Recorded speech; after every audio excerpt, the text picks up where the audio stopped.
In a small town where life moved slowly, 6-year-old Yasmin was a whirlwind of intellect. While her peers were learning to tie their shoelaces, Yasmin was mentally calculating the trajectory of a paper airplane, taking into account the humidity in the air. One day, the local library announced a contest. The challenge was to solve the Old Keeper's Code, a complex mathematical puzzle that even high school teachers couldn't solve. The prize was a rare book about the structure of the universe. Yasmin approached the display, glanced at the rows of numbers and symbols, and her eyes sparkled.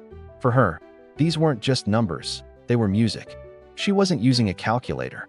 She simply began running her finger across the paper, whispering, "There's an extra zero here, and the symmetry is broken there." 10 minutes later, she handed the piece of paper to the librarian. "Here's the answer," she said calmly. "But there's a mistake in the instructions.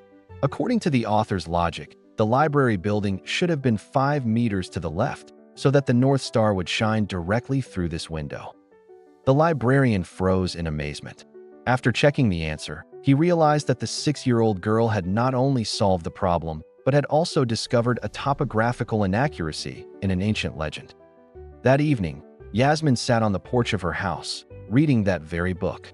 When her mother asked her how she'd managed to finish it so quickly, Yasmin smiled. "The world is a huge construction set, Mom. You just need to know which piece fits which." A week after her library victory, her first real invention was a smart helper for her grandmother. Grandma often forgot where she'd put her glasses, and Yasmin had a brilliantly simple solution. She took apart an old radio, pulled out tiny sensors, and attached them to the things she always misplaced. But the most interesting thing happened when Yasmin connected these sensors to the home sound system. Now, when Grandma clapped her hands 3 times, the glasses would begin to softly hum a Tchaikovsky melody, and the keys would respond with a rhythmic squeak. One day, a team from the University of Technology arrived at the school. Passing by Yasmin's classroom, they noticed a strange contraption made of paper clips, string, and batteries on her desk. "What is that?" the professor asked. "It's an automatic watering system for the school cactus," Yasmin replied. "It measures the soil moisture and delivers exactly 3 drops of water when the sun is at its zenith, so as not to burn the roots." The professor exchanged glances with his colleagues. He realized that before him stood not just a gifted child, but a person who saw solutions where others saw problems.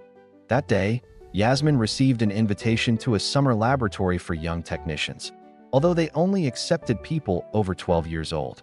Yasmin simply adjusted her bow and asked, "Do you have an oscilloscope there? My home one burned out yesterday." Want to learn about the incredible device Yasmin created in her large lab, or how she helped an entire city save energy? Like the channel and subscribe. I'll tell you that story in the next video. Bye.